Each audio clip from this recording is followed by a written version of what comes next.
मृत्यु को टालने के लिए कोई मंत्र है क्या? अकाल मृत्यु क्यों होती है और उसके बाद उसकी आत्मा का क्या होता है?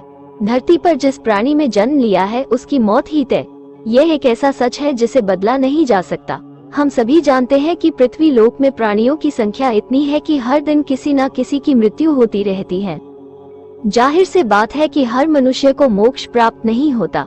इनमें से कुछ ऐसे भी होते हैं जिनकी आत्मा सदियों तक पृथ्वी लोक में ही रह जाती है। इसका कारण है उनकी अकाल मृत्यु हो जाती है। आपने कई बार देखा होगा कि आए दिन लोग सड़क दुर्घटना या फिर किसी आपदा का शिकार हो जाते हैं और अपनी जान गंवा बैठे हैं। ऐसी मौतों को धर्म शास्त्रों में अकाल मृत्यु कहा गया है। अकाल मृत्यु वह स्थिति है जब शरीर को नष्ट हो जाता है लेकिन आत्मा संसार में ही बनी रह जाती है। गरुड़ पुराण के 7 अध्याय में लिखा गया है कि अगर कोई प्राणी भूख से तड़प कर मर जाता है या किसी हिंसा जानवर दोबारा मृत्यु हो जाती है या फिर जहरीला पदार्थ सेवन करने से या फिर पानी में डूबने से अगर किसी मनुष्य की मौत हो जाती है तो ऐसे मनुष्य को अकाल मृत्यु की श्रेणी में रखा जाता है। अकाल मृत्यु कैसे होती है? अकाल मृत्यु किसी कारण से हो सकती है, फिर चाहे वो किसी रोग के कारण हो, ये दुर्घटना के कारण। ऐसे में मनुष्य अक्सर यही सोचता है को काश ये उनके साथ नहीं हुआ होता तो शायद इसकी मृत्यु नहीं होती। गरुड़ पुराण में विष्णु जी के वाहन गरुड़ राज ने श्री हरि से यह प्रश्न पूछा था कि जब वेदों में मनुष्य की उम्र 100 साल निश्चित की गई है तो उनकी अकाल मृत्यु क्यों हो जाती है? इस सवाल के उत्तर में श्री हरि तर्क देते हैं कि यह सच है, वेदों में मनुष्य की उम्र 100 साल निर्धारित की गई है, परंतु इसमें दुष्कर्म को नहीं मिलाया गया है। यानी हर इंसान की मृत्यु तभी होती है जब उसके पास धर्म कार्यों के लिए शक्ति नहीं होती है या फिर उसका शरीर उसे धर्म कार्य करने की इजाजत नहीं देता। इसके अलावा जब कोई इंसान अपनी इच्छा से धर्म कार्यों को त्याग देता है तो पृथ्वी पर उसके जीवन की अवधि कम होती जाती है।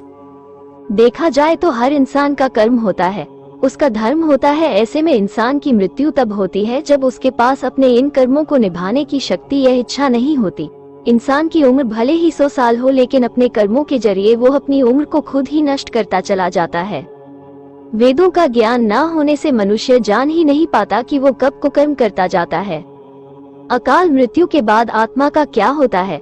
गरुड़ पुराण में आगे विष्णु जी यह भी कहते हैं कि मनुष्य के जीवन के 7 चक्र निश्चित है। ऐसे में अकाल मृत्यु को प्राप्त होने वाले जो मनुष्य इस चक्र को पूरा नहीं कर पाते उसे मृत्यु के बाद भी कई प्रकार के कष्ट भोगने पड़ते हैं।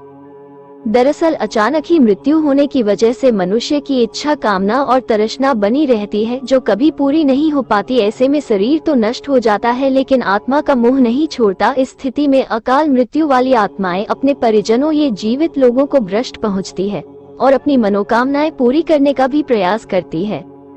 गरुड़ पुराण में बताया गया है कि प्राकृतिक मौत से मरने वाले मनुष्य को 3, 10, 13 या 40 दिन में दूसरा शरीर प्राप्त हो जाता है, जबकि अकाल मृत्यु व्यक्ति भूत प्रेत, पिशाच, कुष्मांडा, ब्रह्म राक्षस, बेताल और छत्रपाल योनि में भटकता रहता है।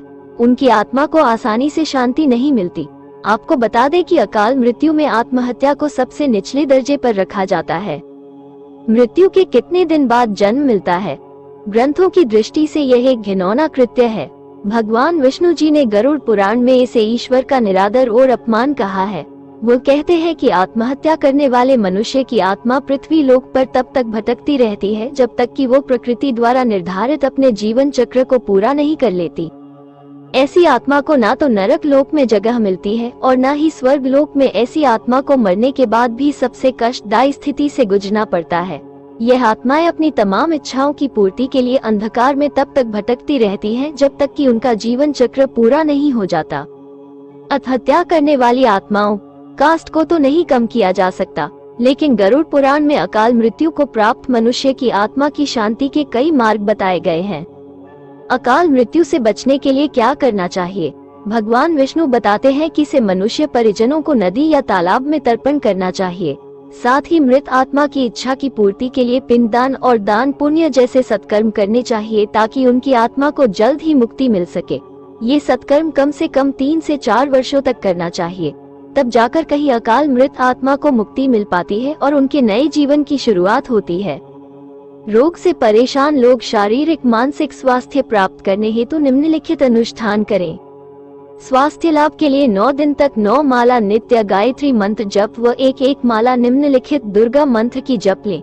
समस्त स्वास्थ्य के संकट दूर हो जाएंगे। कुल 12 माला जपनी होगी। 9 माला गायत्री मंत्र की, 1 मृत्युंजय सौभाग्य मंत्र, 1 दुर्गा मंत्र और 1 माला महामृत्युंजय मंत्र का जाप करें। 9 माला नित्य गायत्री मंत्र जप। ओम भूर्भुवः स्वः तत्सवितुर्वरेण्यं भर्गो देवस्य धीमहि धियो यो न प्रचोदयात्। 1 माला मृत्युंजय सौभाग्य मंत्र की 1 माला का प्रतिदिन जाप करना है। ओम जू सह माम भाग्योदय कुरु कुरु स जू। ओम स्वास्थ्य मार्ग की सर्व बाधा निवारण हेतु नित्य 1 माला मंत्र। सर्वा बाधा विनिर्मुक्तो धन धान्य सुतान्वितः मनुष्यो मत प्रसादेन भविष्यति न संशयः। 1 माला महामृत्युंजय मंत्र की रोग मुक्ति हेतु। ओम त्र्यंबक यजामहे सुगंधि पुष्टिवर्धनम उर्वारुकमिव बंधना मृत्यु मुक्षीय मामृतात्। कुछ क्षण ईश्वर का ध्यान कीजिए, फिर भावना मंत्र के एक वाक्यों को ध्यान से बोलिए व महसूस कीजिए। ध्यानस्थ होकर निम्नलिखित भावना मंत्र एक बार बोलिए। निम्नलिखित याद कर लें, आंखें बंद करके सोचते हुए मन ही मन दोहराने से अधिक लाभ मिलेगा। मेरे रक्त का रंग खूब लाल है, यह मेरे उत्तम स्वास्थ्य का द्योतक है। इसमें अपूर्व ताजापन है, इसमें कोई विजातीय तत्व नहीं है। इस रक्त में प्राण तत्व प्रवाहित हो रहा है। मैं स्वस्थ व सुडौल हूँ और मेरे शरीर के अणु अणु से जीवन रश्मियाँ नीली नीली रोशनी के रूप में निकल रही है।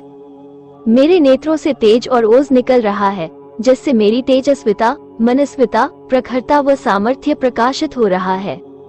मेरे फेफड़े बलवान व स्वस्थ हैं। मैं गहरी श्वास ले रहा हूँ। मेरी श्वास से ब्रह्मांड में व्याप्त प्राण तत्व खींचा जा रहा है। यह मुझे नित्य रोग मुक्त कर रहा है। मुझे किसी भी प्रकार का रोग नहीं है। मैं मेरे स्वास्थ्य को दिन प्रतिदिन निखरता महसूस कर रहा हूँ। यह मेरी प्रत्यक्ष अनुभूति है कि मेरा अंग अंग मजबूत व प्राणवान हो रहा है। मैं शक्तिशाली हूँ। आरोग्य रक्षणी शक्ति मेरे रक्त के अंदर प्रचुर मात्रा में मौजूद है। मैं शुद्ध आत्मतेज को धारण कर रहा हूँ। अपनी शक्ति व स्वास्थ्य की वृद्धि करना मेरा परम लक्ष्य है। मैं आधिकारिक शक्ति प्राप्त करूँगा, स्वस्थ बनूंगा, ऊंचा उठूंगा। अब मैं समस्त बीमारी और कमजोरियों को परास्त कर दूंगा। मेरे भीतर की चेतन व गुप्त शक्तियाँ जागृत हो उठी हैं।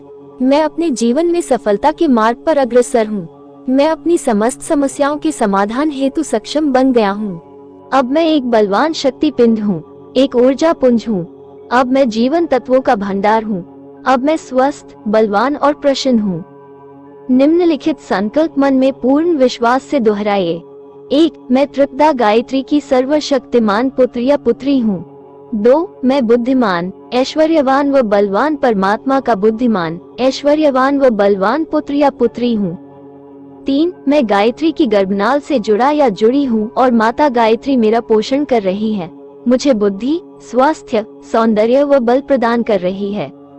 4. मैं वेद माता का वेददूत पुत्र या पुत्री हूँ। मुझ में ज्ञान जग रहा या रही है। 5. जो गुण माता के हैं वो समस्त गुण मुझ में है। फिर गायत्री मंत्र ओम भूर्भुवः स्वः तत्सवितुर्वरेण्यं भर्गो देवस्य धीमहि धियो यो न प्रचोदयात्। तारांकन बोलते हुए दोनों हाथ को आपस में रगड़िए। हाथ की हथेलियों को आंखों के ऊपर रखिए। धीरे धीरे आंख खोलकर हथेलियों को देखिए। फिर हाथ को पहले चेहरे पर ऐसे घुमाइए मानो प्राण तत्व की औषधीय क्रीम चेहरे पर लगा रहे हो। फिर हाथ को समस्त शरीर में घुमाइए। शांति मंत्र नित्य मात्र 3 बार बोलिए। सबके स्वास्थ्य और आरोग्य के लिए दोहराइए। सवे भवन्तु सुखिनः, सवे सन्तु निरामया, सवे भद्राणि पश्यन्तु मा कश्चित् दुःख भाग् भवेत्। ओम शांति शांति शांति। सभी मुझे मित्रवत देखें और मैं सबको मित्रवत देखूं। मैं जिसे देखूं उसका कल्याण हो, जो मुझे देखे तो मेरा भी कल्याण हो। सभी सुखी हो, सबका उज्जवल भविष्य हो। मेरे मन में किसी के लिए कोई राग, द्वेष और वैर भाव नहीं है। मेरे सभी मित्र हैं। मैं आत्मा हूँ, मैं सबका मित्र हूँ।